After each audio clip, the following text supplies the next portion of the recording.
Hello everyone, আসসালামু আলাইকুম। কেমন আছেন সবাই? আশা করি ভালো আছেন। আমি আল্লাহর রহমতে ভালো আছি। নতুন একটি রেসিপি নিয়ে আপনাদের কাছে চলে এসেছি। আমি আয়েশা। আজকে আমি আপনাদের সাথে আমার পছন্দের একটি খাবার রান্না করে দেখাবো।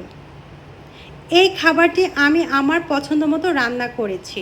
এই খাবারটি আপনারা বিভিন্নজন বিভিন্নভাবে রান্না করে থাকেন, কিন্তু আমি কিছুটা আমার নিজের স্টাইলে এই খাবারটি রান্না করেছি।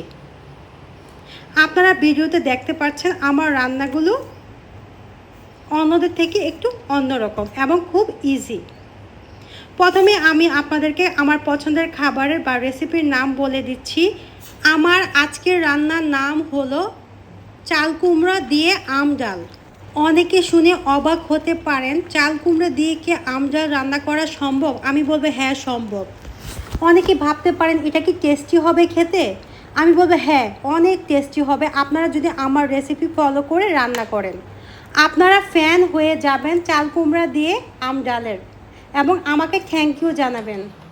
আমার রান্নায় বা আমার রেসিপিতে আমি সবসময় ট্রাই করি আমি অনেক কম তেল ইউজ করি এবং অনেক কম মশলা দিয়ে কিভাবে পারফেক্টলি বা খুব মজা রান্না করা যায় তাই আমি ট্রাই করি। কারণ আমি অনেক হেলথ কনসিয়াস। আমি চাই আমার ফ্যামিলি ভালো থাকবে, আপনারাও ভালো থাকেন। আমি এখানে একটি চাল কুমড়া ইউজ করেছি। আমি চাল কুমড়াটা খুব ভালোভাবে কেটে কুচি কুচি করে কেটে নিয়েছি, যাতে আপনারা ডালের সাথে খেলে বুঝতে না পারেন এই ডালে চাল কুমড়া দেওয়া হয়েছে। একদম ডালের সাথে মিক্সড হয়ে যায় এবং খুব পারফেক্ট সিদ্ধ হয় এবং খুব তাড়াতাড়ি রান্নাটি হয়ে যায়। আমি আমার রান্নায় তেল ইউজ এখন পর্যন্ত করিনি। আমি শুধু বাগারের সময় সামান্য পরিমাণ তেল ইউজ করব।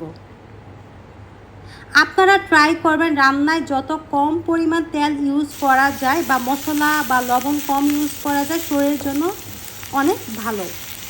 আমার রান্নাটা কিন্তু অলমোস্ট রেডি হয়ে গেছে। আমি এখন বাগারের জন্য কী কী লাগবে তা প্রিপারেশন বা করছি, বাগারের জন্য রেডি করছি সব কিছু।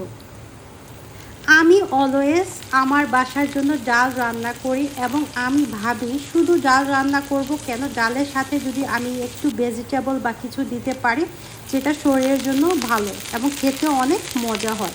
এর জন্য আমি আমার ডালে সব সময় লাউ, চাল কুমড়া বা ভেজিটেবল থাকে না এগুলো দেওয়ার ট্রাই করি এবং পারফেক্টলি খুব মজাভাবে রান্না করি এবং আমার ঘরের সবাই খুব পছন্দ করে আমার এই রান্নাগুলো। আমি অনেক টাইপের বা অনেক রান্না করি, কিন্তু সব রান্না আমি আপনাদের সাথে শেয়ার করি না। কিন্তু এই রান্নাটা সত্যি অনেক অনেক বেশি মজা হয়েছে, এর জন্য আমি আপনাদের সাথে শেয়ার করছি। আপনারা অবশ্যই আমার রেসিপিটি ফলো করে ট্রাই করবেন রান্না করার, অনেক মজা হবে। আশা করি ভালো লেগেছে আমার আজকের এই রেসিপিটি। যদি আমার ভিডিও বা আমার রেসিপিগুলো আপনাদের ভালো লাগে প্লিজ আমাকে সাপোর্ট করবেন, পাশে থাকবেন। আজকের মতো আমি এখানেই বিদায় নিয়ে নিচ্ছি। সবাই ভালো থাকবেন। আল্লাহ হাফেজ।